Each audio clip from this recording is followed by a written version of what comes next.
ప్రస్తుతం సాకర్లో దిగ్గజ ప్లేయర్ ఎవరు అంటే అందరూ చెప్పే పేరు క్రిస్టియానో రొనాల్డో. పోర్చుగల్ కు చెందిన రొనాల్డో 40 ఏళ్ల వయసులోనూ అదరగొడుతున్నాడు.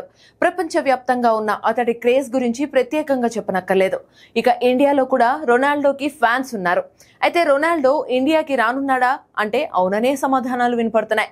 అవును, ప్రపంచ ఫుట్బాల్ దిగ్గజం 5 సార్లు బాలోన్ డియోర్ విజేత క్రిస్టియానో రొనాల్డో త్వరలోనే భారత్ లో ఆడే అవకాశం ఉందని తెలుస్తుంది. ఏఎఫ్సి ఛాంపియన్షిప్ లీగ్ లో ఈ శుక్రవారం డ్రా జరిగింది. దానిలో రొనాల్డో సారథ్యంలోని సౌదీ క్లబ్ అల్ నసర్, భారత ఐఎస్ఎల్ జట్టు ఎఫ్సి గోవాతో పాటు ఇరాక్ కు చెందిన అల్ జబ్రా ఎఫ్సి, తజకిస్తాన్ కి చెందిన ఎఫ్సి ఇస్టిక్లోల్ తో కలిసి డి గ్రూప్ లో చోటు దక్కించుకున్నాయి. కాగా ఐఎస్ఎల్ 2024-25 సీజన్ లో 2వ స్థానంలో ముగించిన ఎఫ్సి గోవా ఈ ఏడాది మేలో సూపర్ కప్ గెలిచి ప్లే ఆఫ్ రౌండ్ కి చేరుకుంది. ఆపై ఓమాన్ క్లబ్ ఆల్ సీబ్ ను ఓడించి ఈ ప్రతిష్టాత్మక టోర్నమెంట్ లో స్థానం సంపాదించింది. దీంతో ఈ జట్టు త్వరలో సౌదీ ప్రో లీగ్ లో 3వ స్థానంలో ముగించిన ఆల్ నస్ర జట్టుతో ఆడాల్సి ఉంది.